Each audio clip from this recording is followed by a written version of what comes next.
کی معیشت کی بدحالی کی IMF کے پروگرام کی قبولیت اصولی طور پہ کرنے کی اور اس کے بعد پاکستان کی معیشت پر کیا اثرات ہوں گے اور کیا مضمرات ہوں گے.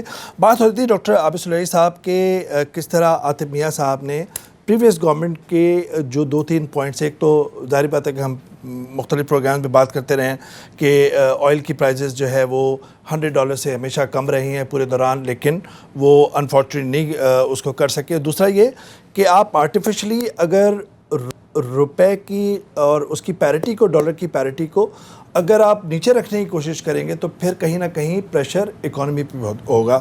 تیسری بات انہوں نے ایک کہا کہ Dar's insistence on keeping an overvalued exchange rate disproportionately hurt exports.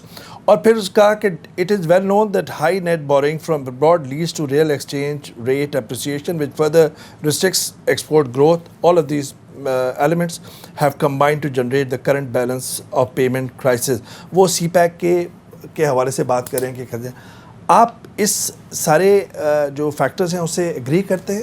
جی میں یقیناً اس سے ایگری کرتا ہوں، اور بلکہ میں نے لاسٹ ویک اس پہ این اوور ڈیو اسٹچ اپنا میں نے آرٹیکل لکھا بھی تھا، اور اس میں میرے آرگومنٹس بھی ایگزیکٹلی یہی تھے کہ PMLN گورنمنٹ بہت خوش قسمت تھی جو ایکسٹرنل اور انٹرنل فیکٹرز کے حوالے سے اگر دیکھیں، خواہ وہ $22 پر بیرل تک تیل کی قیمتوں کا جانا ہو، یا آپ کو ون آف جو 3G 4G کی پیمنٹس مل رہی تھیں، یا سی پیک کا جو ایک دم سے انفلو آیا تھا.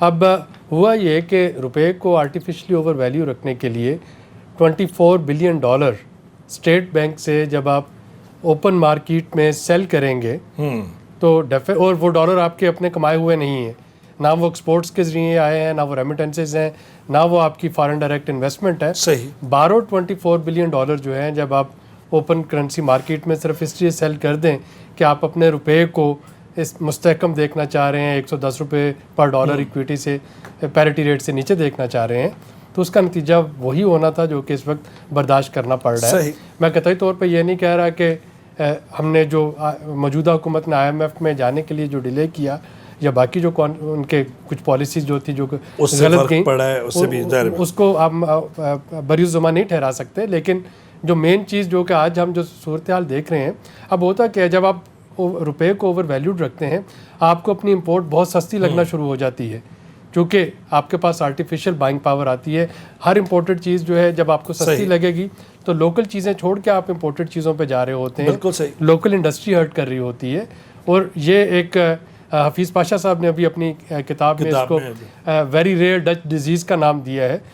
ڈچ ڈیزیز اکانومی میں ہوتی ہے کہ آپ کسی ایک سیکٹر کی گروتھ کر رہے ہیں اور باقی سیکٹرز جو ہیں وہ سارے کے سارے نیگیٹو جا رہے ہیں. لیکن یہ والا جو تھا جس میں کہ آپ روپے والے انڈیکیٹر کو اوور ویلیو رکھ کے تو آپ باقی سارے جو اکنامک گینز ہو سکتے تھے ان پہ کمپرومائز کیا، اور I think that is some thing جو کہ ابھی آئندہ آنے والے چند سالوں میں مزید پریشان رکھے گی اس حکومت کو. جی